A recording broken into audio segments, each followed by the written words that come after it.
This is Wednesday's Women, hosted by Caitlin and Taylor. We invite you to join us in a candid conversation about the roles of women in political organizing and beyond, as we celebrate the centennial celebration of the 19th Amendment. We hope that you find this episode educational, entertaining, and the women we discuss inspiring. If you like what you hear, subscribe and share.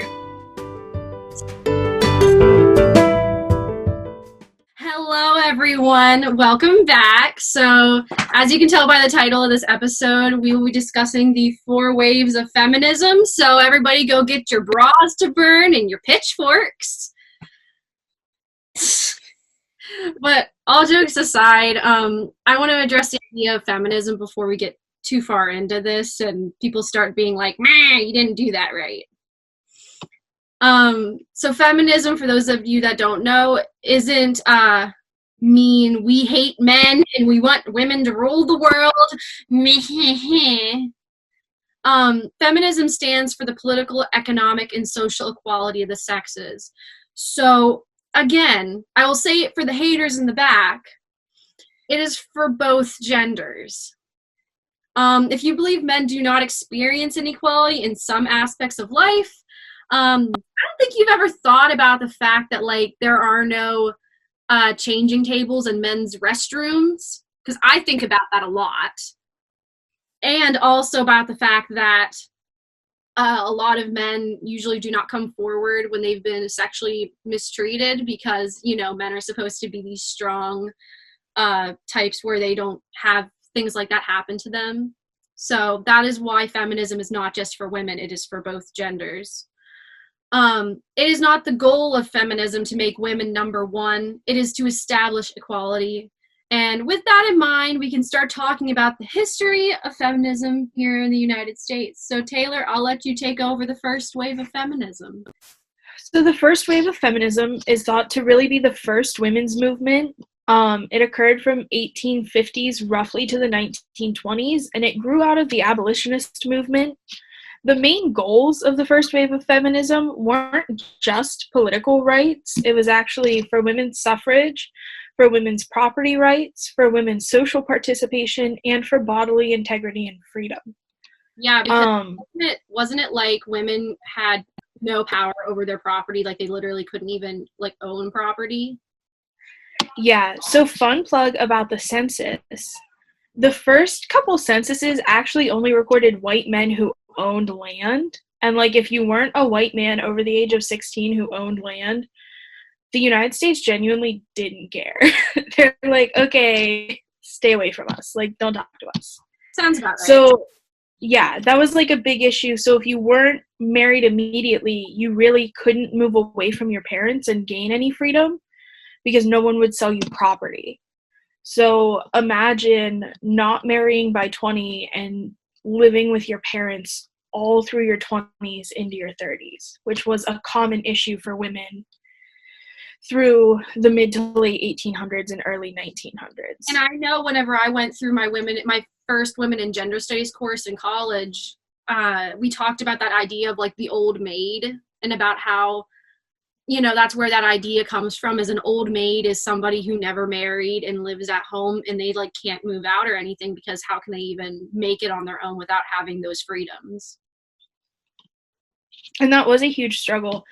And the old maid is actually a really great characterization because another issue women faced who weren't married is that you weren't given a social life, so you weren't invited to parties because no one wanted a single woman around married men. They felt that that was too alluring, and essentially the idea was I can't control my husband, but I can control the situations I put him in, and I'm not going to put him in a situation where I think he'll cheat. Which is still common today. There's still this idea of like he can't go to the bar by himself because if I'm there, I can intervene when he's talking to people, but if he's by himself, I can't. And that's a really toxic environment because you're really realistically... Yeah, you're trying to control the actions of another whenever we should be giving men the like responsibility of being people and being responsible for their actions. And if they're going to cheat, that makes them a cheater. That doesn't mean that it's the woman's fault that they didn't control their husband. Yeah, and there was like just this idea, and I mean back then, like cheating wasn't even, I don't want to say it wasn't that big of a deal, but it was just generally accepted. Like they're going to step out and you're going to move past it, and he married you, be thankful that he married you and he didn't marry spinster was another thing they called them. Um but this movement was actually directly correlated with the abolitionist movement because they sought the same goals. So abolitionists wanted Black Americans to have political rights, to have their own property rights, their own social participation, and then, of course, bodily integrity and freedom was the main goal of the abolitionist movement. Because of this, many of the early activists overlapped and included big names like Sojourner Truth, Elizabeth Blackwell, Jane Addams, and Dorothy Day. So we will talk about not every wave having a like definitive starting point.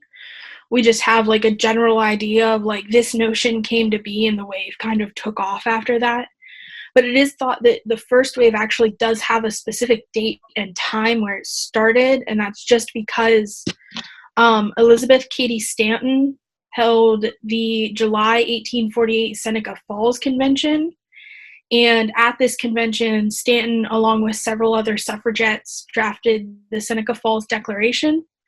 This declaration outlined the movement's goals, strategies, and ideologies of all the women participating. So this does give us a clear, this is where the movement began and where they really started advocating for themselves. But like I said, that's not the case in every wave of feminism that we see. Sometimes it's just a general, it kind of starts with. The third wave is the worst when it comes to that. It is so like wishy-washy.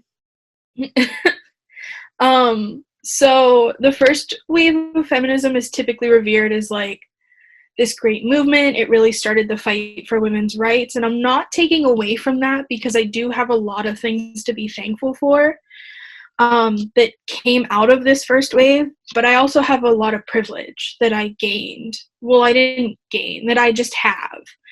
And a lot of people in the first wave also had a lot of privilege.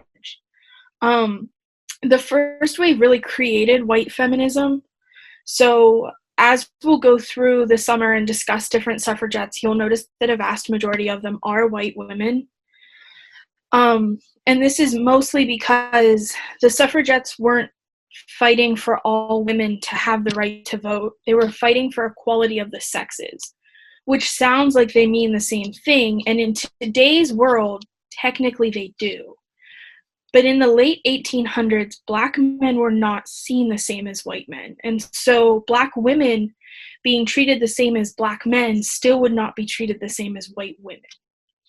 I've wondered, like, I know one of the ideas behind white feminism was originally they said, oh, well, we want people of color to be included in this, but we don't think that we'll be able to get forward in this goal if we include them because it's going to be even more of a taboo subject. But part of me wonders how much of it was that they were not like accepting themselves, the feminists of that time. So there is research to show groups that worked with Black women and wanted Black women to be on the same ideal as white women, and it wasn't just Black women affected at this time. At this time in the United States history, and all of the feminism research I did in relation to the United States. So there wasn't a large Hispanic population. So when I refer to minorities, I'm mostly going to be referring to Blacks, and the Native Americans were also a huge minority then, and were essentially given fewer rights than Black Americans. Which is really sad to think about because Black Americans didn't even have autonomy of their body. For part of it, they did. So even the most prominent suffragettes actually did work to create this disparity. So Susan B. Anthony and Katie Stanton, who are thought of as like the face of this movement, did intentionally exclude Black women from their movements. They originally, in the beginning, they weren't allowed to participate at all. They did not want them associated because, and I'm not excusing this, it is not right. We need to fight for everyone, not just the people who look like us. But their original fear was if they included Black women, they wouldn't be taken seriously. And they felt like if it was just white upper class women, they would be taken more seriously. And really because those women would carry the names of their husbands. And so really, even in this movement, it would be their husbands that were taken seriously. As the movement grew and other groups were created, Anthony and Katie Stanton did feel pressured to include minorities. So they did eventually allow participation in their events, but even then the events were segregated, and it was, this area is for Blacks and these events are for Blacks. This area is for Native Americans, and like these events are Native American specific. Not all marches were the case, but there are a couple marches where it is noted that Black women were made to walk at the end. So all the white women marched and then the Black women marched. There are other marches where they all just marched together, and it just so happened that, you walk with the people you're familiar with, and it did create another disparity, which we should never see. But I don't want people to think that I'm saying this to dismiss this movement or say this movement isn't as good as the other movements. That's really not it, but I feel like it's important to acknowledge these injustices so that feminism moving forward becomes inclusive and intersectional, because if it's not, then it's not really feminism. And I mean, as we go forward in this conversation, a lot of what we're saying with the first wave is converted in the third wave. The third wave goes through and tries to address those concerns. So like I said, Katie Stanton and Anthony are really seen as the face of this movement, which many people feel is an injustice because Sojourner Truth was such an influential advocate for women's rights, and they feel like had there not been, this cloud over Black people at the time, she would have been just as highly regarded as Stanton and Anthony. In 1851, she delivered her anti-woman speech at the Women's Rights Convention in Akron, Ohio. And this is really seen as the turning point for Black women in the movement. At this point, they were beginning to become empowered and more assertive and spoke out about the disproportionate inequalities. And this speech was one of the ways that white and Black women became closer to working towards fighting for the same thing. And this is when, the events became mixed. It wasn't segregated. Well, they were still segregated, but they allowed Black women to attend these events because so many people said, Truth's speech was so inspirational, and it was so true that they are women and they are fighting for what we're fighting for.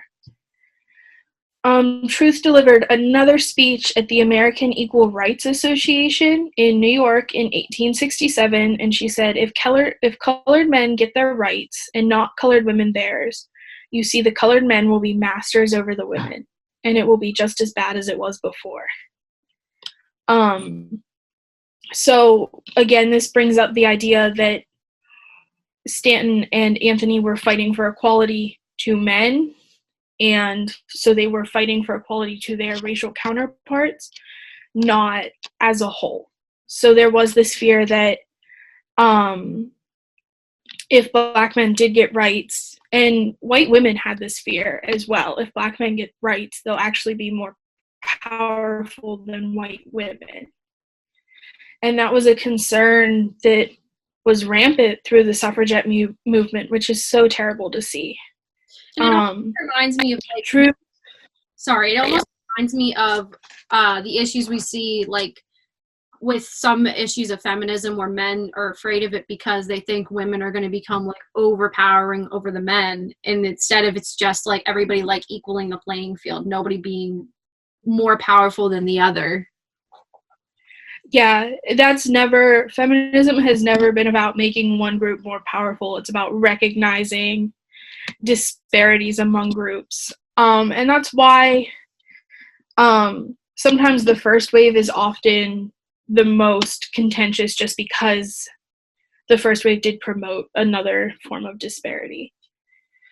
Truth speeches brought attention to the movement for not only Black women, but also white women.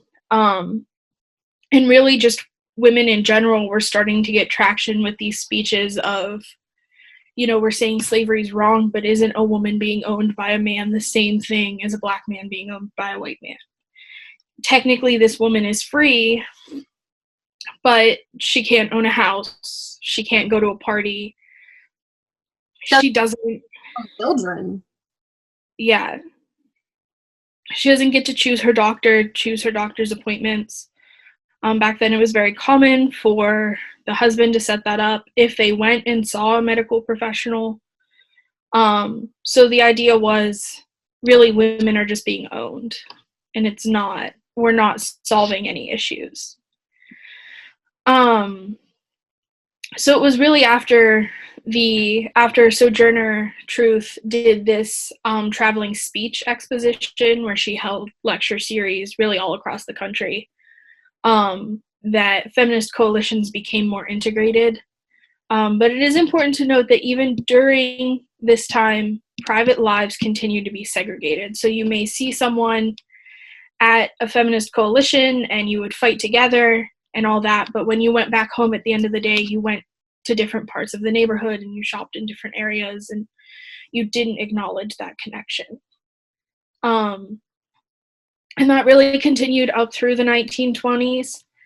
Similar to how the first wave has a very definitive start, it also has a very definitive end. Most scholars agree on the idea that the end of the first wave is linked with the passage of the 19th Amendment in 1920, which granted women the right to vote. This is slightly misleading. It does, in the amendment, state that women have the right to vote. But in various states, there were still rules that, Black men couldn't vote, Native American men couldn't vote. And so these minority groups didn't see voting rights until really up into the 60s. There were still states that were preventing minorities from voting, which is really terrible to think that, like, in my grandparents' lifetime, there were still people being told you can't vote because of your skin color. We always want to think that all of this is so far in our past, but I mean, even the 19th Amendment, we're celebrating with this podcast the centennial of it only 100 years ago. Like, 100 years is nothing. It is nothing in the grand scheme of things. Like, that's why it's so important we continue these conversations, because it should be very in the front of our minds, because 100 years ago is like yesterday. Yeah. And this was seen as the major victory of the movement. And of course, with the ability to vote came reforms in higher education and workplace and professions and in healthcare. So they did see some of their other requests being met. Property rights was still an area of contention. Past the 1920s, women could buy property, but it typically required more co-signers and just more hoops to jump through than a family or a man buying property, but it was available to them. Women also started serving on school boards and local bodies, and these numbers have really just kept increasing through the years. So the 1920s also marked the point in time where women gained access to higher education, which now a lot of studies denote that there are more women typically in higher education than there are men. which is really interesting to consider that women have only been allowed access to broad forms of higher education for actually less than 100 years, because this was more your feminine professions, your nurses, your teachers. It wasn't so much doctors, lawyers, business. It's kind of crazy to think that higher ed has like been, like you said, it's showing that it's majority women, but yet there's still the pay gap. There is still a pay gap, and it's so wild to me, going to Clarion and always hearing about, like, they've been around since the 1800s, and Clarion was here before the suffragette movement and before the waves of feminism, and it's really stood the test of time. And like the idea that when Clarion started, women weren't allowed to attend is just so wild to me. Which it did, full disclosure for those of you who aren't familiar with Clarion, it did start as a seminary school. So it wasn't always a liberal arts college back in, I'm not sure the year they were founded, but in the 1800s, we weren't offering women and gender studies. Yeah. But it did change throughout the years. It later became a teaching school, and they taught teachers. They actually had schools on the campus so that students would learn as higher education students were being taught to become teachers and spread out into the world. So it is really interesting to think that only in the last 100 years were women allowed to really be proactive in the higher education experience at Clarion. So there is a little bit of a gap between the first wave of feminism and the second wave, a little lull, if you will, which is really just attributed to several things. So the gap spans from the 1920s to the 1960s. And if you're familiar with global history, there were a lot of wars happening. So, I mean, the main concern was, like, don't die, don't lose your country. So there were, like, other issues going on. And it was also just the idea that, the first movement had ended, goals had been met, and there hadn't really been, the Declaration really set those goals forward, but didn't set anything after that. And so they were really just working on continuing to achieve those for that 30 to 40 year span, depending on when you believe the second wave starts and when the first wave ends. The second wave is generally thought to span from the 1960s to the 1980s and focus primarily on sexuality and reproductive rights. The main focus and energy devotion was the Equal Rights Amendment to the Constitution, guaranteeing social equality regardless of sex. This is also the amendment that fought to guarantee social equality regardless of race. So this was really the first time they were putting white men, white women, black women, Hispanics, Native Americans, all of them together and saying we're all equal. Yeah. So like I said, in the first movement, there was these groupings and your women were equal to your men's within your groups. So this movement really sought to get rid of those. Unlike the first wave, there is no clean-cut start. There were no treaties signed, no declarations. If you had to say, like, this is where it really kicked off and was taken seriously, in 1963, John F. Kennedy's Presidential Commission on the Status of Women released a report on gender equality, and that is when people really started to take the movement seriously, but it had been working before that. It just was seen as like, oh, those women are hanging out in their basement doing weird things again. So this wave was actually seen as a delayed reaction to the renewed domesticity of women. So like I said, there were a couple of wars that happened in between the first and second wave. following World War II, there were really two big booms that happened in the country. Everyone knows the baby boom. It's where we got the term "okay, boomer." Yep. And we also saw a huge economic boom that most countries see after a victory in a war. So your country is feeling very patriotic, feeling very elated, having just won a war. So it's not uncommon to see that economic boom. And, you know, a lot of children happening, the economy's doing good, people are living well within their means. So during this time, women did not seek employment.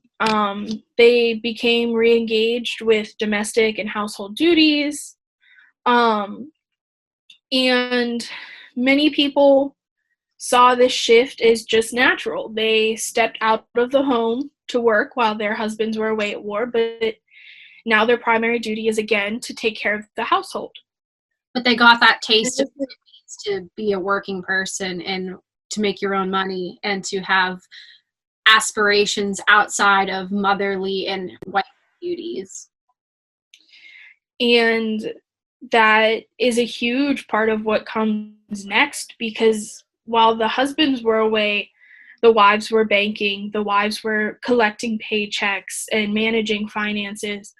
They were also voting. They were voting in elections and voting in school boards and making their voices heard. And then the men come home and just take back how it was. And there is this part that felt empty in many homes, that felt like I've just lost this power that I had. Because realistically, you know, voting and political action, it is power. I know sometimes power has a negative connotation with it, but it doesn't have to. I mean, you should have power in your community. You pay taxes in it. You should have a say in where your taxes go. Absolutely. And they really craved this involvement that they had. And again, similar to the first wave, men were afraid that, you know, the first time they had given it up, the men had lost their voting power and their economic power. So they felt like you couldn't have both. Not men and women could be politically involved. One. Which isn't true. They can both be politically involved and they can both, you know, manage finances in various ways. So this is really what the second wave focused on, in addition to clearly the sexuality and reproductive health. So there were some important events that laid the groundwork to the second wave. In the 1940s, French writer Simone de Beauvoir examined the notion of women being perceived as other in the patriarchal society. She went on to conclude in her 1949 treatise, The Second Sex, that male-centered ideology was being accepted as a norm and enforced by the ongoing development of myths, and that the fact that women are capable of getting pregnant, lactating, and menstruating is in no way a valid cause or explanation to place them as the second sex. So while this was introduced in 1949 in France, it was not introduced in the US until 1953. So roughly 10 years before the Gender Inequality Report. And this is still discussed today. You know, you hear of women not receiving promotions or people being afraid to give women jobs because they have to pay maternity leave. Or I know, Caitlin, you feel very strongly about especially the insurance issues, medical insurance. Yeah, because like as a nursing major, and as someone who wants to go forward and get their master's in women's health, like it's so infuriating that sometimes insurances will deny certain things to women because they'll see, like, for example, a pregnancy that is without any complications as a pre-existing condition, and that just boggles my mind. And like there are so many other medical, like that could be a whole podcast on its own, like ways women are not being treated properly in the medical field. Ooh, pushes my buttons. And I mean, it's still, breastfeeding in public is still like a big deal. It's terrible. It's seen as such a instead of it being a personal decision, it's seen as a public conversation. Yeah, I mean, here's the thing. You had a kid, as long as you're feeding the kid, like your decision can't be I'm going to leave the kid in a quarter for 3 days. But as long as you're like feeding the kid, like whatever. It's on you. And then in 1960, which many people, this is by far one of the most controversial pinpoints in history regarding feminism. Some people will tell you this is really where women started to get a foothold in their medical rights, and some people will tell you, a professor at Clarion University once told me this. Fun fact. This is where the decline of the family started. So, bear with me. In 1960, the Food and Drug Administration approved the oral contraceptive pill. The pill was made available to the public in 1961, which then made it easier for women to have careers without having to leave due to unexpectedly becoming pregnant. It also greatly decreased the number of pregnancies. So, my grandmother, I won't tell you when she was born because she'll be mad about that. But she was one of 4. Her grandmother was one of like 12 or 13, I think. So this is really where you started to see like we're not having litters of children. We're having a house full. Yeah. And of course it did allow you to wait.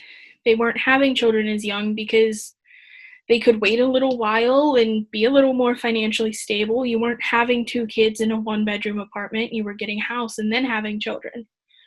That being said, the pill was not, though it was available to the public in 1961, it was not accessible to the public in 1961. So even today, insurance does not always cover contraceptive pills. And back then, it was arguably even worse. So low-income households, minority households, it was not an accessible option for them. And so they were still struggling with that, having a lot of children, not being able to continue careers because they're having these pregnancies. And it would be illegal to do so now, but back then, a boss could fire you. If you had 3 pregnancies, within a period of time, he could say, this is too much. I can't keep replacing you. You need to go home. Go home and be with your family. And it leads to the idea of women being barefoot and pregnant, meaning that they have no means to be able to go out and make a living and do anything for themselves. We remove any kind of access to bettering their lives in whatever means that means for themselves. And also, being pregnant and not being able to control when you want to start a family, if you want to start a family. It's really hard because it's just kind of like that breastfeeding idea. It's seen as such a public conversation instead of it being a private conversation between the woman and her doctor, because it really shouldn't be anybody else's decision if they want to use contraceptives. Yeah, and I mean, now any woman who has discussed this with their doctor knows there's so many options. There's the pill and IUD, what is it, Nexplanon goes in your arm. Implant, you have you have the shot, you have like a depot shot. There are a lot of options available. So, if a woman has any kind of side effect or anything that she doesn't like, there is a way of going about it another way. And side effects are an important thing to consider. Any woman who's ever taken the pill will tell you there is a period where you take it where you're more susceptible to depression, you gain a little weight.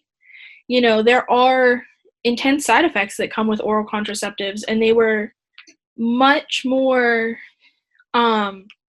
taboo to discuss back then. So a woman may start taking the pill and her husband would know, you've gained a lot of weight, you're kind of grouchy, you know, what's up with this? And so she would stop, which, I mean, isn't okay in any fashion. And I mean, you and I discuss this all the time.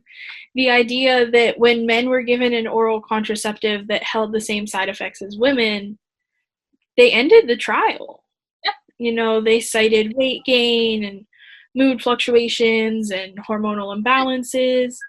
And that is just accepted as part of the experience for a woman on the oral contraceptive. And one of the reasons people feel this way is because the woman's oral contraceptive was introduced in the 60s. And so it's just seen as the way to go.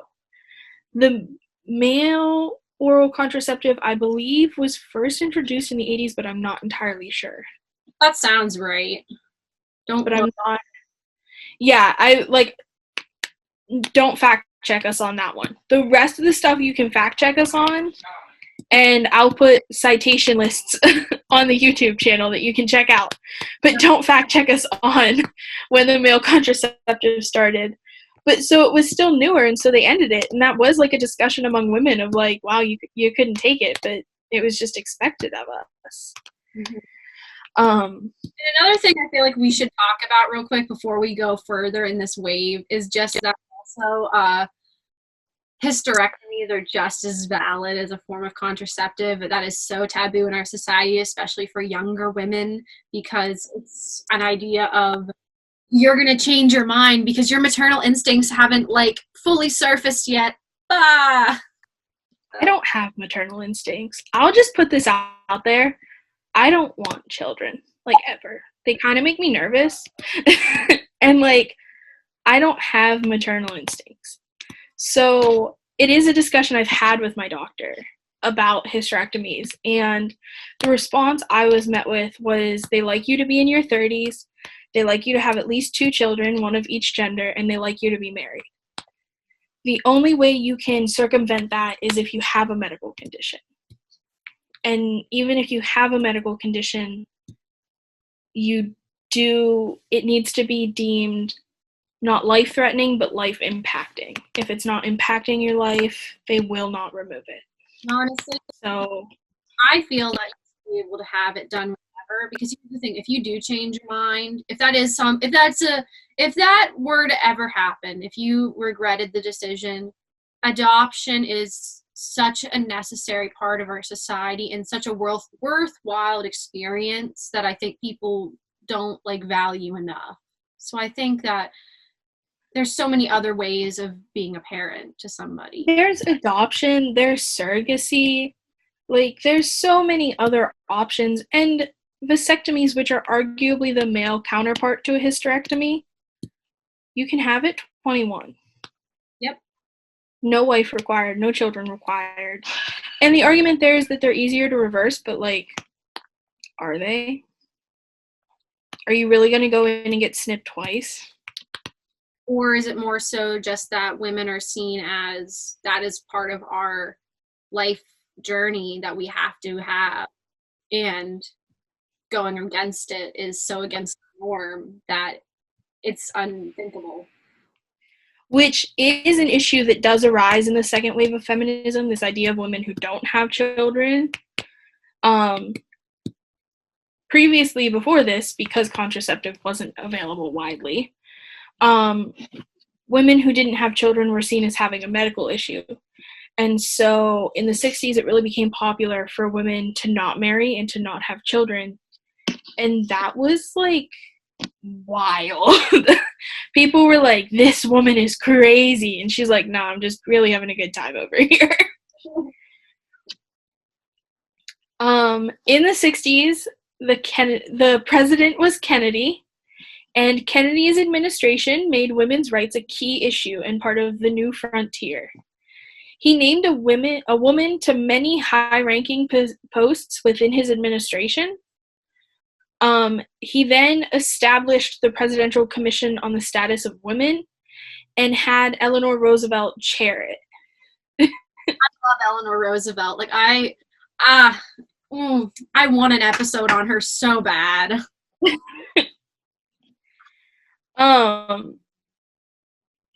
The commission was also made up of cabinet officials, senators, representatives, business people, psychologists, sociologists, professors, activists, and various public servants.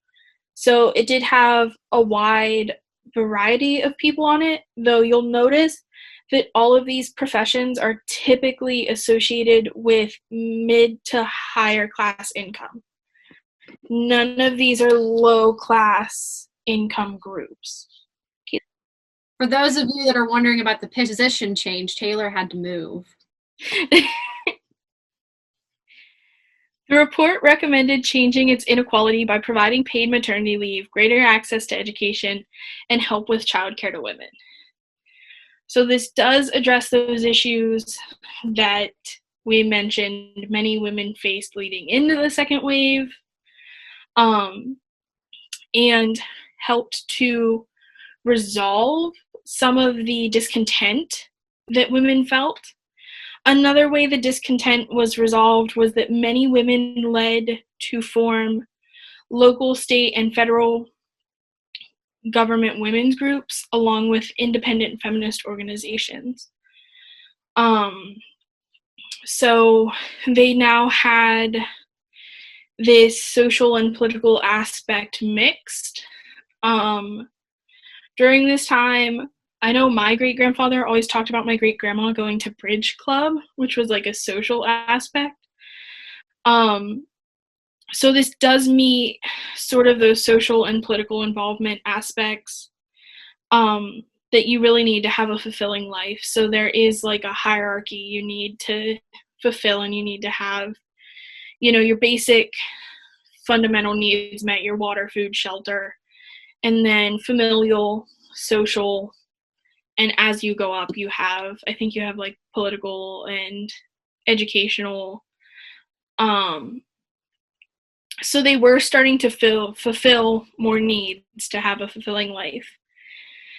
Then, in 1963, Betty Friedan wrote the best-selling book, The Feminine Mystique. The book discussed primarily white women and explicitly objected to how women were depicted in the mainstream media, and how placing them at home limited their possibilities and wasted their potential. So this was really the first time that people spoke about women having the exact same potential as men.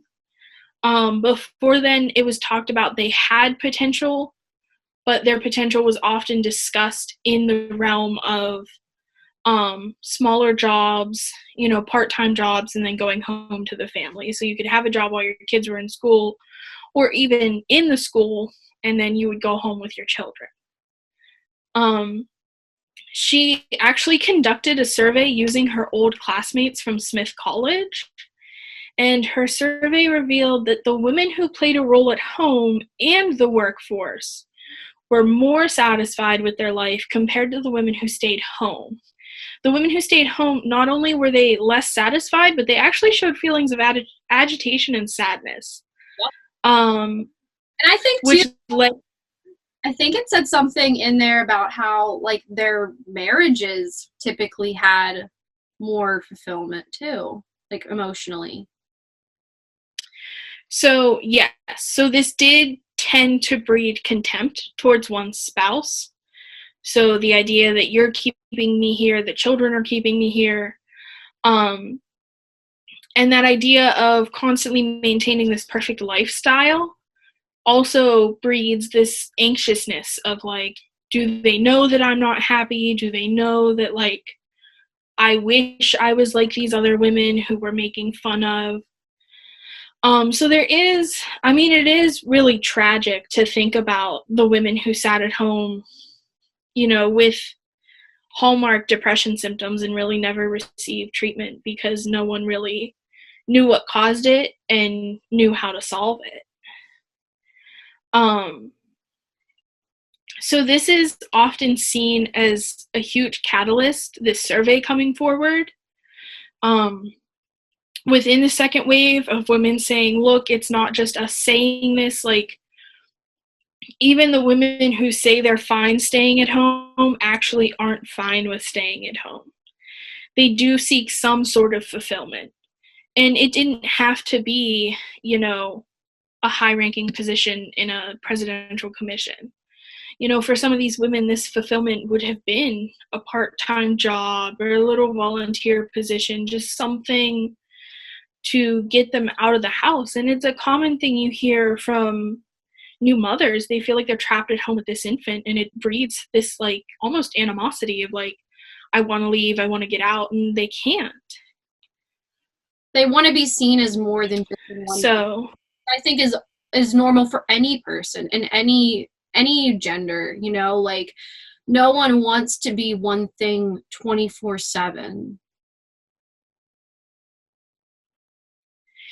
Yeah, and it's unrealistic, and it's almost irresponsible to try and assign someone a role with the idea of that's all they'll be. So if you just think about whatever your job title is now, it's not the only title you wear in your life. So you're also someone's daughter, someone's son, you might be someone's mother. Like, you wear many titles. And so to assign someone the overarching title of housewife and expect them to only fulfill that title is really unrealistic. So this has really all led to this growing movement. And the first time the movement is referenced as such is in 1964 by Frieden. She founded the National Organization for Women, or NOW, in 1966. Despite the early successes now achieved under Frieden's leadership, her decision to pressure the Equal Employment Opportunity to use Title VII of the 1964 Civil Rights Act to enforce more job opportunities among American women was met with fierce opposition within the organization. Many of NOW's leaders were actually convinced that the vast number of male African Americans who lived below the poverty line were in need of more job opportunities than women in the middle and upper class. And this is where the idea of those political organizations really comes into play. So with NOW, these women are involved in this organization and they're receiving that fulfillment there. And these women don't necessarily need the job to survive. These African American men did need these jobs. Like, they were providing for their families and they were making sure their families survived. Because of this and because of the backlash it was met with the idea of these minority groups are just now receiving these rights and now you're trying to take them again, Frieden did step down as president in 1969. That doesn't mark the end of the movement, nor does it mark the end of NOW. NOW continued through a large portion of the movement, just as almost like a social political club that women were involved in, fighting for various equalities.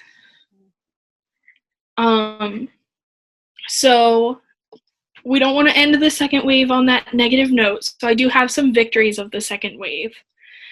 The Equal Rights Act is obviously a huge victory, passed in 1964, and then the Equal Employment Act, or the Equal Employment Opportunities of Title VII was a huge deal. So it was this idea that you couldn't deny someone because of their race or their gender or religion, political affiliation, any of those things you couldn't cite as a reason for denying them. There were also a couple of landmark Supreme Court cases, one of which being Griswold versus Connecticut, which was a landmark Supreme Court case that ruled that any law prohibiting contraceptives violated one's privacy and one's rights afforded in the Constitution. So with the introduction of oral contraceptive, there were states who tried to pass laws that you couldn't take them, or employers that said, no, we won't hire you on them, various things like that.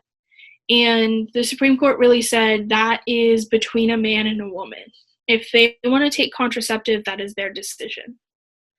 That is, it's this idea of what happens in your bedroom stays in your bedroom, that has really held supreme through many cases. So it did allow sweeping contraceptive. It did not afford insurance on contraceptive, and that is still being fought today. But I have faith we will get there eventually. In 1967, an executive order extending full affirmative action rights to women was passed. So it stated that if you had, if Walmart employed only men, they would definitely look into Walmart and be like, you couldn't have hired like 5 girls? Couldn't find women anywhere? There's like a lot of them. In 1968, EEOC decision ruling that, ruled sex-segregated help wanted ads were illegal, so you couldn't only ask for women to apply or only ask for men to apply. For some reason, segregated help wanted ads have been like really popular. So they used to be based on race. I remember, my family talks about the Irish need not apply and the Italian need not apply in my hometown. And really, that continues everywhere. There were times where it said Jewish need not apply, which is just really weird because, like, if you need help, like, I always look at it as, like, I'm stranded on the side of the road and a car pulls over to help me, and I'm like, oh, no, I don't accept help from red cars. Please keep going. And I'm like, I wouldn't do that. I might be, like, hesitant, like, oh, I've seen Criminal Minds. Are you going to help me or are you going to, like, murder me? But, like, it just always seemed weird to me. But they were ruled illegal in 1968. In 1972 and 1974, respectively, Title IX and the Women's Educational Equity Act were passed. So Title IX, a lot of people don't really think about this, but Title IX affected not only sexual assault cases, but also making sure women had the same opportunities as men. So making sure, if you have so many male athlete opportunities, you have the same number of female athlete opportunities. And that was actually fairly close to me.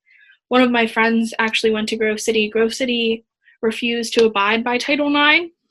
And so they continue to not receive federal funding, and the students who attend there continue to not receive FAFSAs and FIAs and all sorts of federal funding that they can't get because they failed to follow through with Title IX. And what, like, the reasoning behind that? I didn't know that. Grove City is a private school. And at the time, they just weren't offering the same athletic opportunities to women. And they felt that the federal government shouldn't be allowed to mandate what athletic opportunities they offer.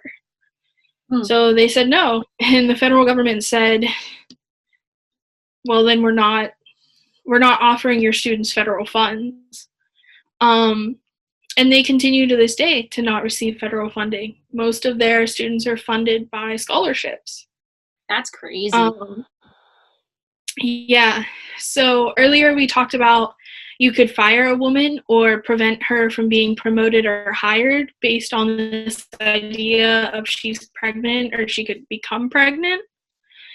In 1978, the Pregnancy Discrimination Act was passed, so women could no longer be fired simply for pregnancy. The outlawing of marital rape was passed in some states throughout the act, but the last state did not outlaw marital rape until 1993. For context, I was born in 1998. In case you guys are like trying to timeline it, that's where we are. No fault divorce was. We need to keep things in mind because, like, that's literally like yesterday. Yeah, that's my parents' lifetime. That's some of my cousins' lifetimes. Um, you know, to think that this idea of it's not rape if it's your husband, when really anytime you say no and an advance is made, it is rape. Regardless of the gender of the people involved, regardless of the relation to you of the people involved, no is no. The legalization of no-fault divorce was legalized across the country during this time, but was not legalized in all states until 2010. So in 2010, I was in like middle school. Like if it were the 1800s when it was 2010, I would have been married. I would have been old enough to be married in the 1800s in 2010 when the last state legalized no-fault divorce. And no-fault divorce is really just we don't love each other anymore. Yeah. And it's both parties admitting like they didn't do anything wrong. We just don't want to be married. Yeah. Which is a valid thing. Like, and the thing is, happens. In the past had to stay bound by at least a legal document that they were married, even if they were living as non-married people, through not having, they couldn't. It's just so infuriating to me. And what would happen is like they would meet, and it might be an amicable divorce. So think of, someone who just drifted apart and they don't love each other anymore. They're still friends. They still talk. There's no hatred between them. And so one party would just admit fault. They'd be like, yeah, so I cheated. We want to get divorced. And so that's what the record would reflect. And they'd be like, oh, he cheated on you. And she'd be like, no, but they wouldn't let us divorce unless we said someone cheated. So you've now tarnished a reputation for really no reason, because just let them get divorced because they don't love each other. Then what most people really recognize as a huge win for feminism, in 1973, Roe versus Wade was passed, which legalized abortion, allowed across the country. Yes. You could not have a law preventing women from getting an abortion. Recently, we have seen states try to limit abortions, so to 6 weeks, to the first heartbeat, to various points. Caitlin, I think you can speak on this, but just so everyone is aware, when you conceive is not when you find out you're pregnant. Yeah, and I just want to say that with Roe v. Wade, it's not just abortion. It has to deal with the ability to have education on any type of sexual education. It deals with the access to contraceptives. It's not just, that's a very common conception that it's just the abortion bill, and it is not. There are so many other interconnected parts to that. And that's why for a lot of people it can be such a controversial topic, because you could say I'm for Roe v. Wade and people will automatically think, oh, you're for abortions, but that is not necessarily true. It can also refer to, hey, I think everyone should be taught what happens to your body when you go through puberty and when you have sex, because I think that will like prevent people from having children at a young age that don't understand how it happened, because I don't think that's right. You know what I mean? Yeah, there are a lot of different stages with when they think abortion, like where, like you were talking about, Taylor, with stages of pregnancy.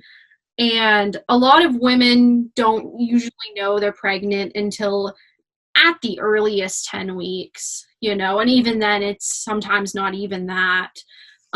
It's a very personal experience. And a lot of the other regulations is, allowing it, but only for medical medical reasons, like if it's a pregnancy that can result in a genetic predisposition for a child that would be life impacting, or if it will hurt mother in some way. There are so many moving parts with Roe v. Wade and with what is happening right now in our political climate. Yeah, and like Caitlin said, Roe v. Wade is not just abortion. There were a lot of parts to it. It really took care of the reproductive health aspect that the second wave fought for. And, you know, sex education doesn't have to be medically accurate in all states. Only 13 states require that sex education be medically accurate in the United States, which is crazy, because here's the thing.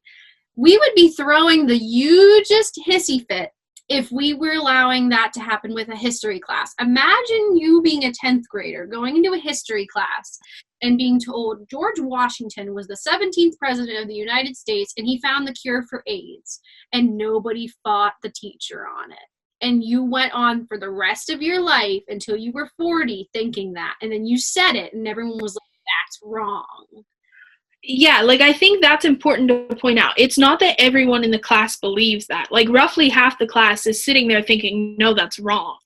Like this man, like this person, like George Washington was our first president, not our 17th. Like this teacher is wrong. But they don't say anything. Because it's a taboo topic. And so you just think it in your head. But then there are students who are sheltered or just haven't come across that type of conversation. So they'll just take it for what it is as truth. And then they go forward in their life and base their decisions off of what they've been taught. So it is wild to think that. So if you have questions that you had in sex ed, maybe like Google them. See if they lied to you. See if your state requires medical accuracy. Yeah, and I think it's really important to break down that barrier of sex education being a controversial topic. It's a very, obviously it's a very personal topic because, you know, it's something that people don't want to talk about. However, it is so important that people are taught properly on how to take care of themselves. And that's the first and foremost reason why I think it needs to be conversed about more. Yeah. So next time you hear Roe v. Wade, don't just think abortion. Think sex education, think contraceptive, think sexual health, pap smears, all those fun things. Yeah. That being said, some people don't even consider Roe v. Wade to be the greatest achievement of the second wave. Some people consider the changing social attitudes toward women to be the greatest success. So women were finally seen as actually equal to men, and they actually had potential.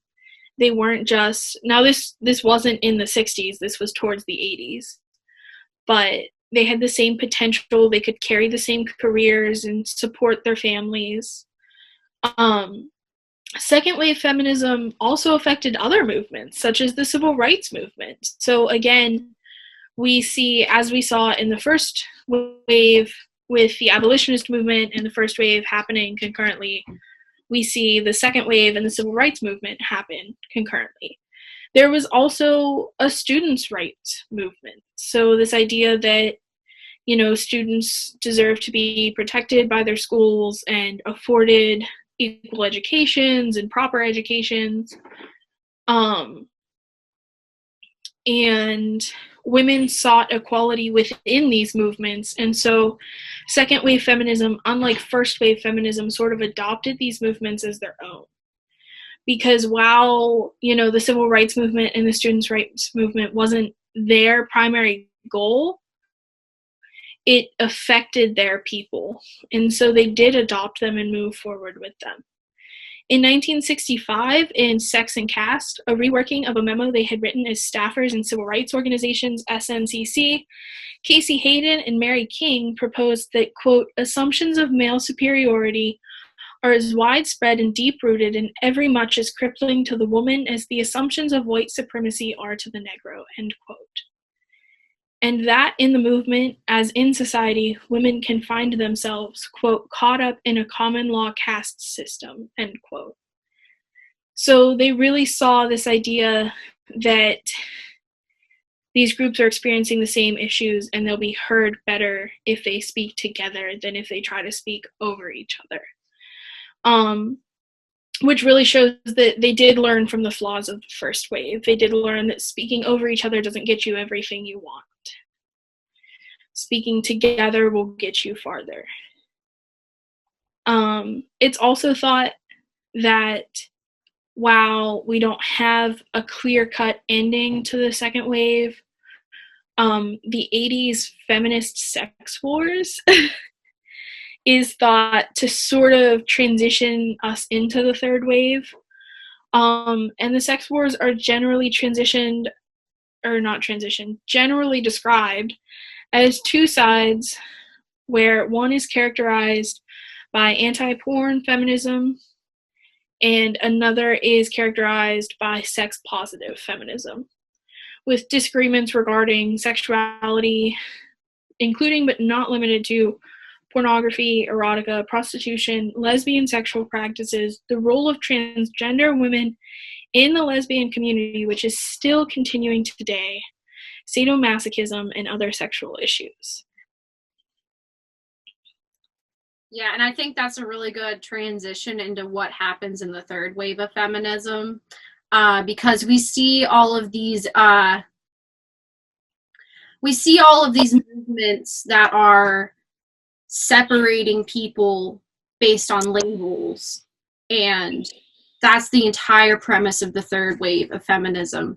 So the third wave of feminism began in the 90s as a reaction to the lack of inclusion previous waves had towards women who weren't white, upper class, cisgendered, able-bodied, and heterosexual.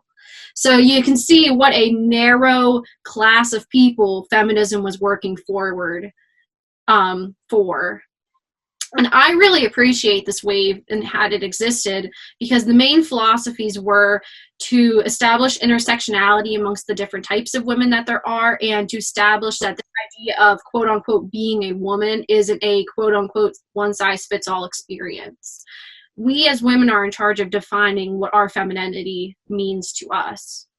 And for the listeners, yeah, and I think, go ahead. Sorry, Kate. No, go ahead. I think that's a big thing, and you and I have discussed it. Feminism isn't about saying don't be a stay-at-home mom or don't be, a devout Christian. It's about saying you don't have to be.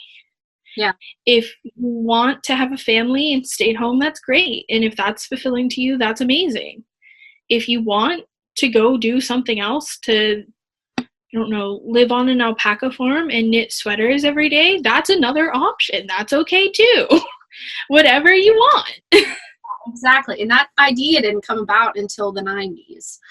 And for the listeners that don't know, intersectionality examines the interconnected structure of society that includes race, class, gender, sexual orientation, and any other defining characteristics. And there is such importance in considering intersectionality when examining feminism. We as women need to understand that women's issues are Black rights issues because there are Black women.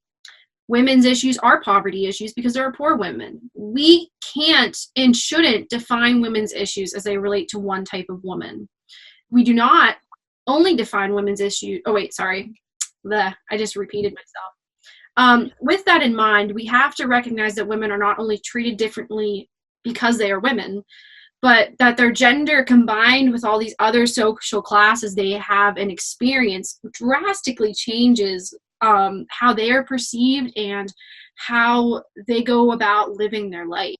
Because me as a white, cisgendered woman will experience a situation one way, and somebody who is homosexual and not white and maybe not able-bodied will go through a completely different experience given the same situation. And that's what the third wave looks to do. It looks to examine those inequalities and those differences and acknowledge them, which is so important since, like we talked about in the first and second wave, there was such a lack of inclusion in looking at those experiences and acknowledging them and appreciating them for what they are and how they come about. Yeah, it was just this idea of women need rights. Right. They didn't define these women need these rights. And that doesn't work. Blanket statements have never worked, and blanket statements never will work. Absolutely. A key player in this wave was the Riot Girl, GRRL. For those of you don't know, have never heard of it. It was a movement that began in Olympia, Washington, and it was a meeting held to discuss how to address sexism in the punk scene. And the women decided that they wanted to start a girl riot against a society that they felt offered no validation of women's experiences. So they coined the phrase girl power as we know it today. And it's good to mention that this movement was mostly observed through the punk and scene music era. So if you go through and look at any music from the 90s, that's where you really begin to see these ideas and ideologies come about of women wanting to better address sexism and validation of like what it means to be a gay woman or a black woman or anything like that, you know, defining your differences and explaining them as empowering. It's really interesting because I didn't know about it, but you know, the 90s is, we were born in the late 90s, so yeah, we were the end of the 90s. And but you know, we just accept it like girl power. We've grown up with it, we've acknowledged it, but I had no clue that this is where it stems from.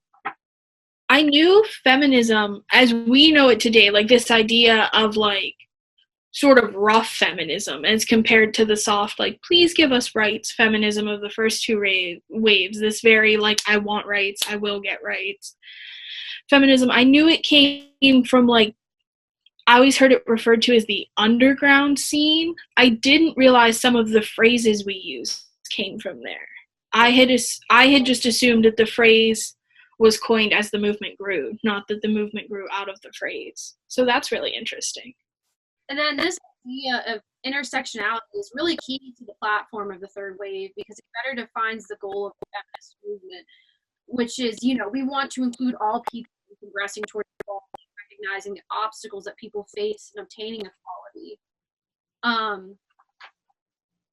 And the other objective of this wave was like kind of ties into this is female empowerment. As we know, the media has great power over our minds, and growing up, girls are given Barbie dolls and told that this was the height of female beauty. And as they age, they start to experience anxiety because their waist doesn't match up with Barbie's. Small tangent that proportionally, Barbie's waist is 16 inches, which is about the same size as the average woman's neck. So, have you ever seen like the life-size Barbie? Yeah. It's terrifying. Yeah, exactly. I will say Mattel has done a lot better at being more inclusive of different body types and proportions and races in the recent history. They have, but I almost have a hard time applauding them because I was in high school. Like, I was in high school, and Mattel's been around since I think like the 50s. Yeah.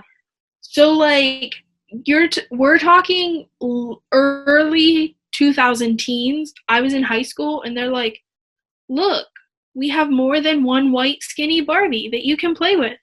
I will say though, one thing I will give Mattel credit to, they did used to give Barbie a lot of professions, which was actually taboo at the time, to have this idea of like your doll could be a vet and a pilot. And so I will give them credit on that, but I am holding my credit as far as like body types and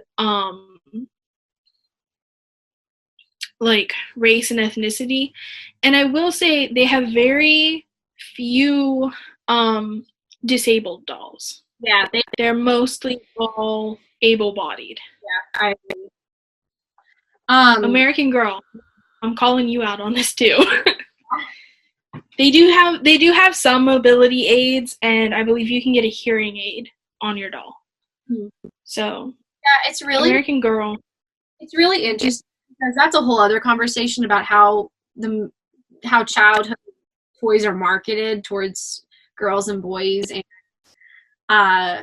all of how, you know, gender norms stem from those early interactions with toys and media. But that's a whole other bag of marbles. Similarly, we grew up hearing that you have to strive for these ideals that you see in magazines, but at the same time not care, because trying to come off as attractive makes you a slut, and not caring enough makes you a prude. So we have to like balance ourselves on this what's it called, a Tightrope. Yeah, we have to balance on this tightrope, which is so annoying because it's impossible. I'm not a gymnast. It's not gonna work. I can't do it. I tell you something I was told as a child once? Okay. Mascara is okay. Lipstick is not. Interesting. When I was like 13 or 14, and I was finally allowed to wear makeup, and mascara was okay. Lipstick was not. There's that line. I've seen you wear lipstick. Bad, Taylor, bad. Which has just stuck with me because I'm like, they're both makeup. Yeah. Like, what's it matter? Exactly. And then there's the issue of other too. Like, maybe you are an empowered woman, but you love to wear dresses and makeup, which is me.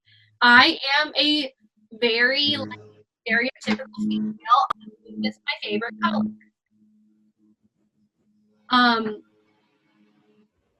So I guess what the issue is does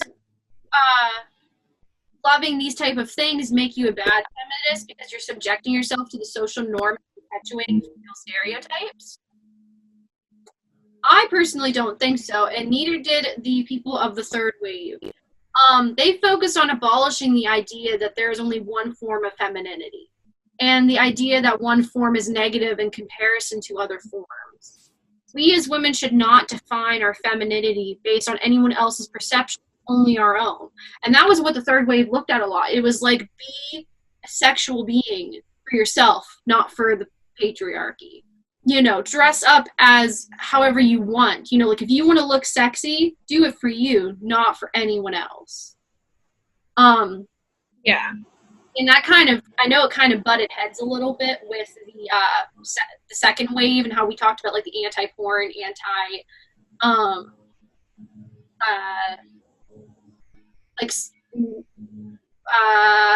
the other like sexual liberation movements, like anti-sexual liberation, because they saw it as women being exploited, which women are exploited.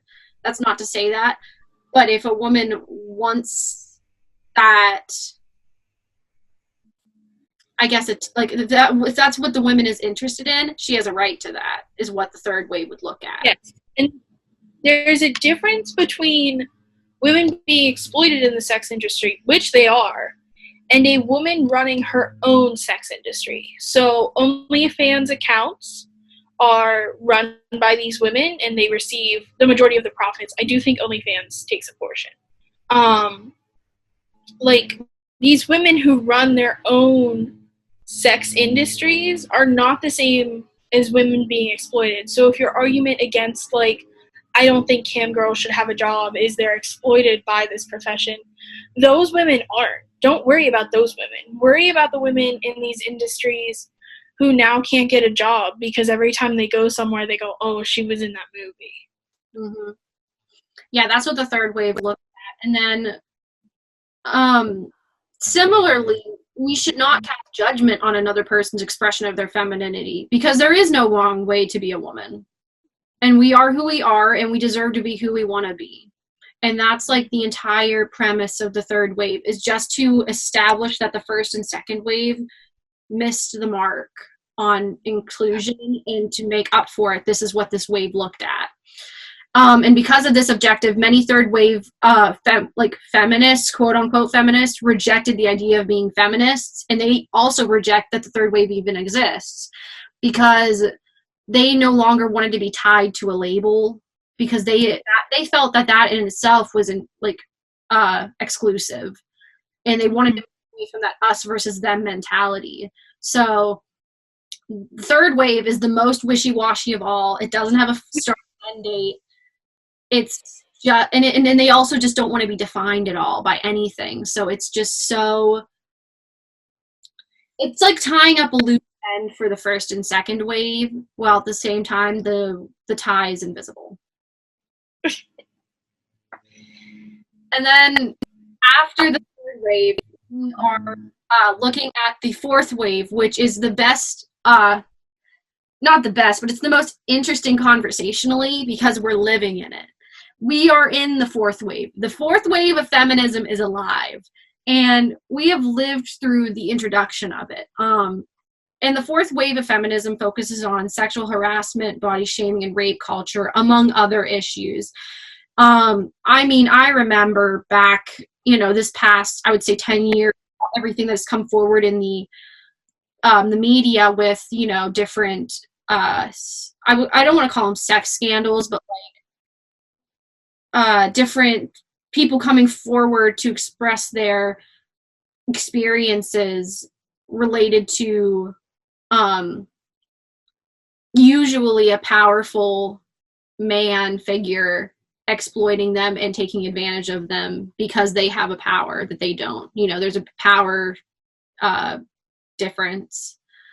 Mm-hmm. And then the main component that addressed that kind of concern was the Me Too movement, which strived to start public conversations about usually female experiences in sexual assault and abuse that were usually overlooked. And that all began in around 2006 with Tarana Burke, who coined the phrase Me Too as a way to help women who had survived sexual assault. While she created it in 2006, the movement didn't really take off until Alyssa Milano tweeted, "If you've been sexually harassed or assaulted, write Me Too," as a reply to a tweet that she made. And that quickly is what really got the ball rolling with that conversation being in the public eye, I would say. And I just, oh, go ahead. Sorry. I just want to say real quick, people criticize the Me Too movement about being female-centered. And I will say it typically is very woman-centric. That does not detract from men who experience sexual violence in any way, who experience the toxicity of rape culture. What it does say is this: if you're only concerned about men who are raped, when I'm concerned about women who are raped, you're not concerned about men who are raped. Because the Me Too movement is concerned about both. The point of it was to say, look at all these women who did experience this and didn't come forward. We have since been saying, look at all these men who have experienced this and will never come forward because they're scared. Yep. Because this idea that it's not believable, you could have fought her off, you should have liked it. How can a man... It's not that their stories aren't valued or that we disrespect them, but you can't only use them to shoot down another idea, because that tells me you're not concerned about them at any other time. Yeah, and I mean, something I wanted to think about, like when I was thinking about how I wanted to talk about the fourth wave, was the biggest thing I can remember when I think of the fourth wave, other than the Harvey Weinstein things that came about, is the I always think of the mattress on the side of the road that somebody was raped on, and they wrote Me Too, and it started, people were like traveling to it to write their story of like what had happened to them. And I just think that's it's so sad, but so empowering that we are able to have these conversations now. And I'm so glad that this is something we're living through, because I would hope that when we are older, and people that come after us won't go through the experiences that women of our generation and the generations before us have gone through. Mm-hmm. Hope get past this. What was she wearing? What were they doing?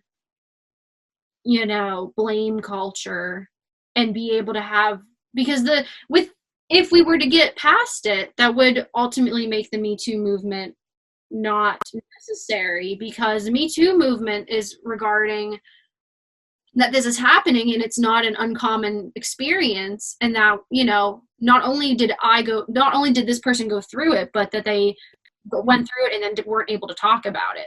So hopefully I would like to see women and men being outrightly able to come forward when they've experienced injustice.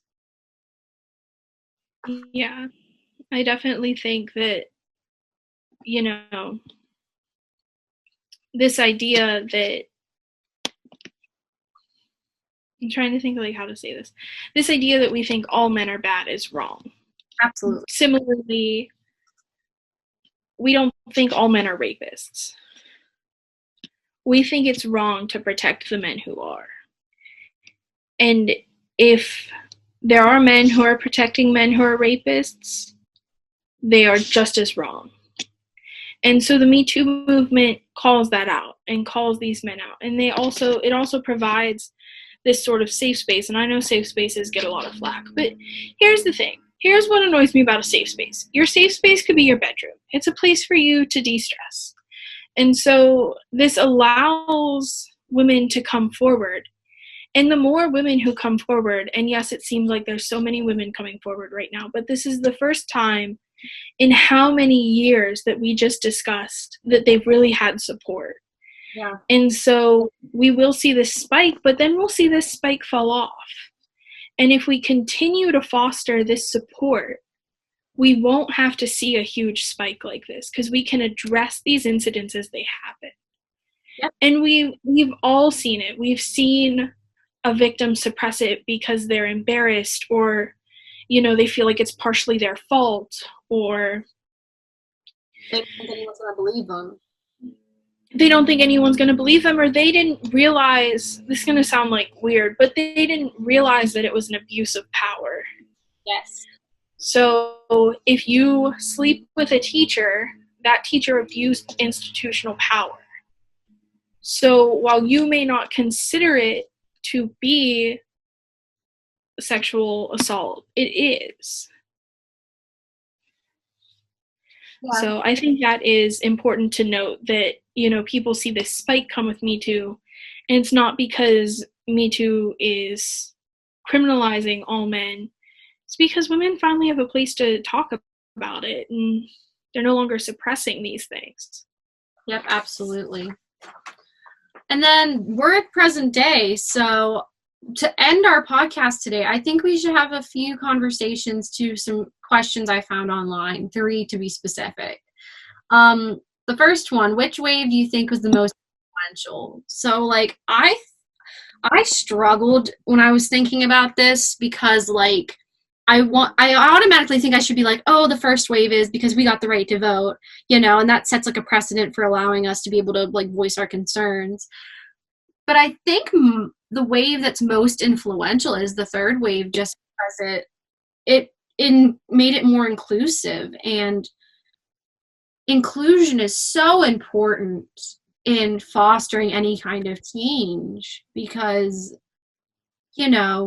not only do you need the support from so many to be able to foster change, but to be able to make the change worthwhile, you need to make sure it is helping more than just one type of person, and it's addressing the concern broadly, not just narrowly. So I think that's what I think. What do you think?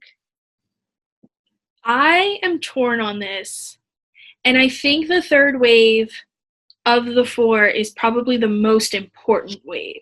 I will say that. Influential, I think I have to go with the second, because it really established women's place within laws. And while those laws weren't always interpreted to be inclusive,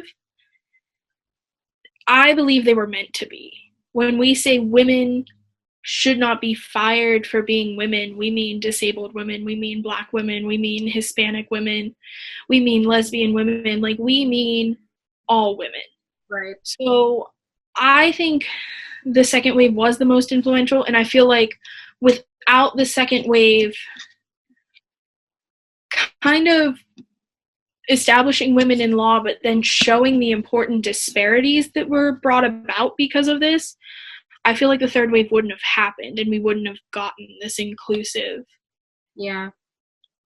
inclusive wave. I also think if the ERA would have been passed, we would have gotten less from, well, actually, no. Because, I mean, with the ERA, the reason why we have, like, the 19th Amendment and the different acts that we talked about that occurred in the second wave, that's all because we don't have an ERA.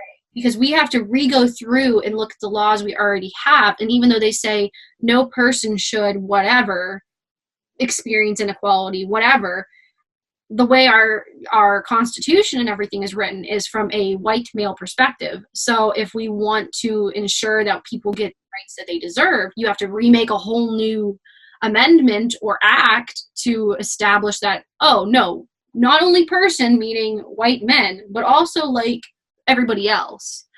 Whereas if we had an ERA, it would automatically, we wouldn't have to keep going through and doing this all the time. We would just have one establishing law saying all people, all people. But yeah. And then the other question was, why is women's history sometimes overlooked? I have a theory about this. So, well, I have two theories. So, like, history, so, like, what do I want to say? Like, I'm going to say pre-1920s. History is written by the winner. And you might say that not all of history has a winner, and I'm going to tell you all of history has a winner. There's a political winner, there's an economic winner, someone was richer than someone else. There is always a winner. And I don't agree with that philosophy, but, like, you got to play by the rules sometimes. There is always a winner, and history is always written by the winner. And so this set the tone of a very macho white male telling a story. You know, George Washington, he lost 2 toes sailing the Delaware River to frostbite. He didn't really. That's not like a real fact. I'm just saying, like, he was so tough and fought this war, built this country, you know, whatever. And so we told these histories and these stories of these men throughout history because these were the records we had. They didn't keep records on their wives. They didn't keep records on the seamstresses. And, you know, Betsy Ross is this huge influential figure because she sewed the flag. She wasn't the only seamstress in America. Not detracting from what she did, just stating a fact. There were lots of seamstresses in America. And, like, we only tell the winner's perspective. And in the history, pre-1920s, the winner was always a white male. Yep, absolutely. In America. And then, like, 1920s to, I'm going to say, like, 1970s, 1980s, we just continued this narrative. And I mean, I think that women had, like, they were creating their history, but they were allowing men to tell their story. Mm-hmm. I think part of that. And I mean, if you've ever read a book where, like, the point of view changes halfway through, it gets confusing. And I'm not justifying it. I'm just saying, like, you figure from the 1920s to, like, the 1960s, 70s, we were still telling white man's stories. We were teaching it to everyone. And so when you leave history class, you know, you leave knowing of, you know, Dwight D. Eisenhower and General MacArthur and Paul Revere, but you don't know that the first man killed in the Revolutionary War was a black man in a protest. You don't learn that because they didn't care about that. They didn't value that black man. They did value the white man. And so, similarly, I don't believe that when they told their stories, they valued the women. And so they didn't include them. Well, I mean, look at Eleanor Roosevelt. She kind of was our first woman president towards the end, especially of her husband's term, because he was back in the So, and I think there's a lot of Recently there's been a lot of, so just speaking of podcasts, you know, things you didn't learn in history, famous female historians. But it is a very short version. Women's history is overlooked because the winner tells the story, and we have yet to see a woman be the winner. I'll just leave it at that. My one reason of why I think women's history is overlooked is that misogyny is a box that defines us all. And what I mean by that is that we typically, as a society, see female-centered things as bad.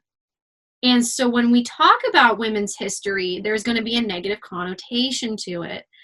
And so what happens is that because we have this socially inbred idea that women's liberation, women's history is somehow negative, it becomes a taboo and we don't talk about it, which then confines us, but also as women, but also anybody else who's involved in our movement. So another example not tied to this to explain my premise more is I think the reason why gay men are backlashed more is they have this stereotype of being feminine, and because a man is always supposed to be very manly, you know, I don't think it's not because of their sexual orientation. I think it's because, you know, they have this stereotype of acting feminine, and so because we don't like women things and they are acting stereotypically women, especially as a man, we get that taboo. Mm-hmm. So I think that's a big reason why women's history is overlooked, is that we just dislike it because it's all seen as taboo because it deals with women's issues. And then the last question is, how would the USA be different if women never gained the right to vote, to sit in the Senate, or the ability to work or own property? Such a big... Let's be real clear. Millennial women will never own property. Millennials will never own property. The houses are so expensive. Like, they're in minimum wage. It's like, it's just a difficult time. No, on a serious note, I mean, just immediately thinking we wouldn't, I mean, you and I would have never met. You figure we live, 4 hours from each other? We met through attending university, which wouldn't have happened. So we certainly wouldn't have this podcast. And I mean, as far as, you know, it's so important that women sit in political organizations, because men can be feminists. Men can support the equality for all genders. However, they do not experience firsthand what it is to go through these injustices. And that is why it is so important that the people that experience an injustice are the ones who push for the change, because they understand firsthand the necessity for that change. Mm-hmm. You have the passion usually to push for that change. You know, not to discredit anyone else who wishes to help. It's just that you're fighting a fight for someone else, and it means so much more to fight for yourself. Yeah.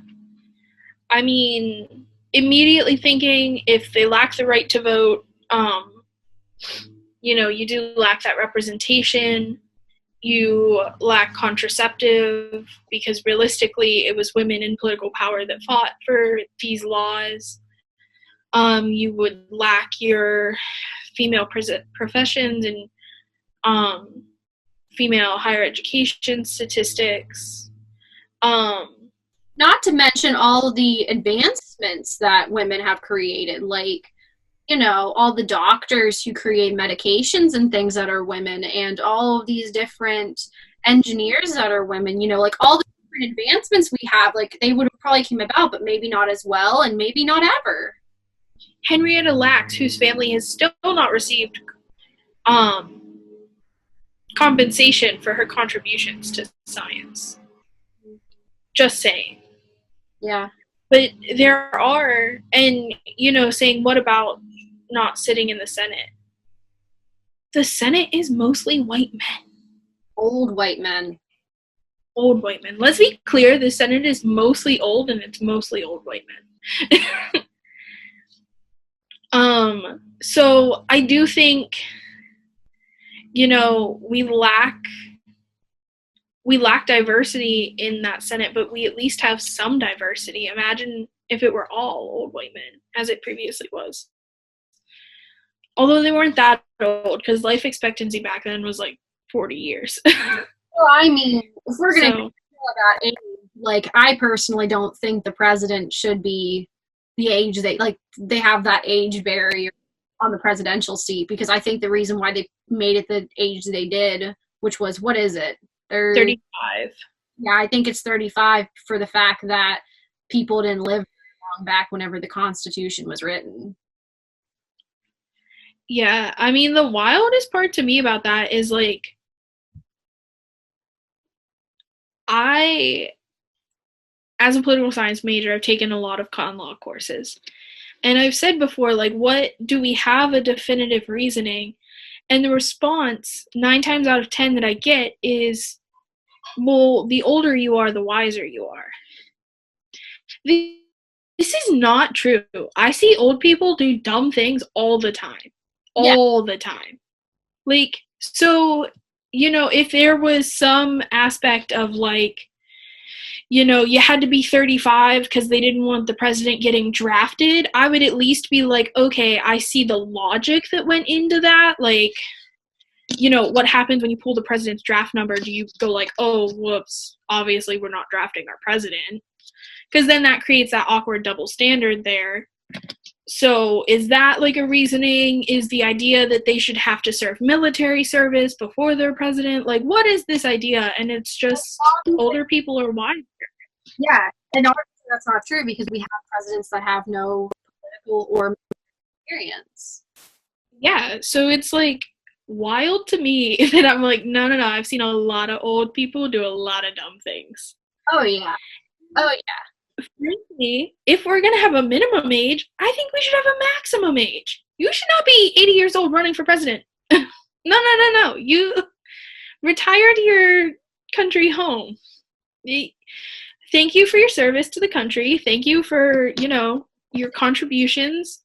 Same as the Senate. Like, you stay on the Senate until you resign or die, right? Well, you have to get reelected. So does RBG just continually get I'm really dumb, friends. Oh, that was the Supreme Court. But yes, That's what I meant. Sorry. Oh, so the Supreme Court, I have feelings about this too. The Supreme Court, it is a lifelong appointment. Yes, that's what you can resign and you can be impeached. I don't know that a justice has ever been impeached.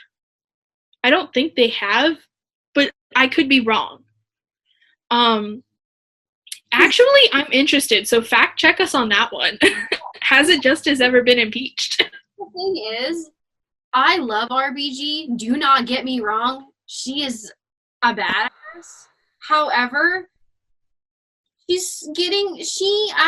think it's a good thing to constantly have a flow of new minds and ideas. And right now, everyone's focused on health. And specifically for health. So, here is my thoughts.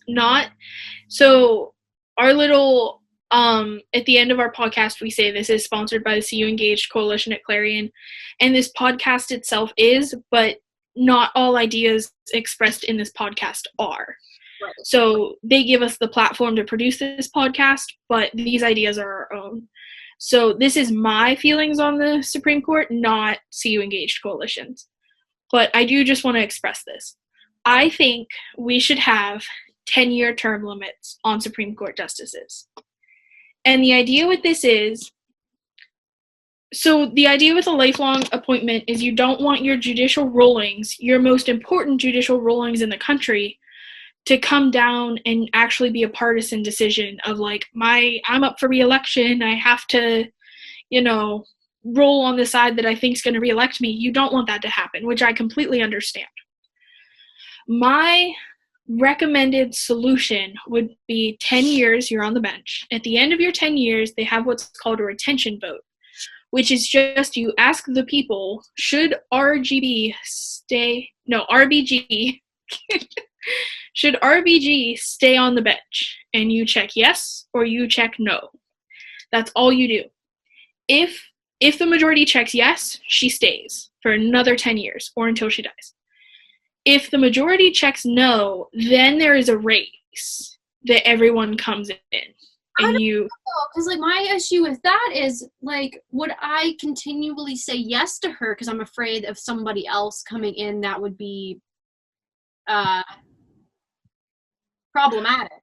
Well, she could run in the next race. So like, even if everyone says, like, even if it's a majority no, she could still run.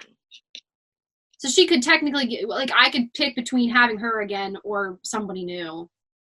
Yeah. That would be a good system. So that's my proposed solution. And the idea with 10 years is it's just such a long time. Like, you figure, like a 2-year term limit, you're constantly thinking of re-election. Like, your thoughts are always, how are my constituents going to see this? How are they going to feel about this? Am I going to get reelected? 6 years, you have a little bit of a buffer and you're like, okay, like, I'm comfortable, but it's still on your mind. 10 years in a retention vote, like, you have to mess up to get put off the bench. Yeah. Like, and they wouldn't all come up at once. It would be, because everyone would lose a retention vote or resign at a different time. And it also eliminates the idea of, like, I just disagree with the president appointing someone. I think that's dumb. No other major position like that is it just appointed. Do I just pick someone? Yeah. Like, you figure my representatives, my auditor generals, like, all that, I elect. But my Supreme Court justice, he's just like, this guy's good. Yeah, I agree. I think it should be something that the people vote for. Yeah. That's just my thoughts on it. I know that's not everyone's. I know a lot of people like the lifetime appointments, but it does, it creates what they call legacy courts. So, like, you get a court established in the 60s, but then in the 80s, things are different, and you're still getting rulings from the 60s. Yeah. Yeah. And it makes you wonder, too, like, is that why there aren't as many women on the Supreme Court? Is it because we're dealing with legacy courts from forever ago? Yeah. And I was like Ruth Bader Ginsburg. I was like this sort of attitude to it. People say, when will there be enough women on the Supreme Court? And she once famously said, when there are 9. And that caused a lot of backlash because men said, well, wouldn't that just be sexism? Yes. Yes, it would. Do you realize how upset you just got at the idea of no men being on the court? Like, it almost takes even just the hypothetical idea of that for some people to realize, like, that's not okay. Like, you're right, it's not, but... Yeah, and it makes you wonder, like, because you obviously probably wouldn't work out, too, to say you need to have, like, equal parts men and women. But, like, because there's 9, so it'd be 5. Yeah. Because also you can't have an even number on a judicial court because how are you going to break a tie? Yeah. But also, like... Because then it goes to the part of, well, should it be based on sex or should it be based on character? So many ideas. And that's an issue I have with Joe Biden just coming out and saying, I'm definitely putting a woman as my vice president. Because now any woman he picks, they're going to be like, oh, he didn't pick her because she's qualified. He picked her because she was a woman. Because he's trying to get the women's vote. Yeah, if he'd have kept that to himself and just picked a woman, because whenever a woman gets in anywhere, it's always, who did she know? They had to put a woman on staff. And that's what we talked about with, like, the third wave. Like, that goes back with, especially if they're a person of color or they face poverty in their life or whatever, they're going to be like, how did they get there? Because you can't, as a woman, get there on just your brains alone, especially if you're overcoming other obstacles, like intersectional obstacles. So. And people talk about it. People who attend Ivy League schools talk about it all the time. They're told, oh, you didn't get in because you're the smartest. You got in because they had to meet a quota. Mm-hmm. Like, no, Harvard, like, you're going to tell me that no smart women applied to Harvard? Really? Is that really what you're saying? Yeah. Like, it's just so insulting. And it's so hard to constantly be insulted as a woman. Mm-hmm. Well, this podcast has been very long today, but I hope you guys really enjoyed it. I really enjoyed talking about it. Who are we discussing next week? Susan B. Anthony, who we said was problematic this week, but she is the face of the movement. So we will be talking about her life and journey, and her role in getting women's suffrage next week. Make sure you guys like, share, subscribe, everything else down in the boopity boop. And thank you guys for watching us today. This has been Wednesday's Women, sponsored by the Clarion University CU Engaged Coalition. The thoughts and ideas presented in this podcast are meant to be for entertainment purposes first and foremost, and we do not claim to be experts in any field. As always, thank you for listening, and make sure that you go out and register to vote.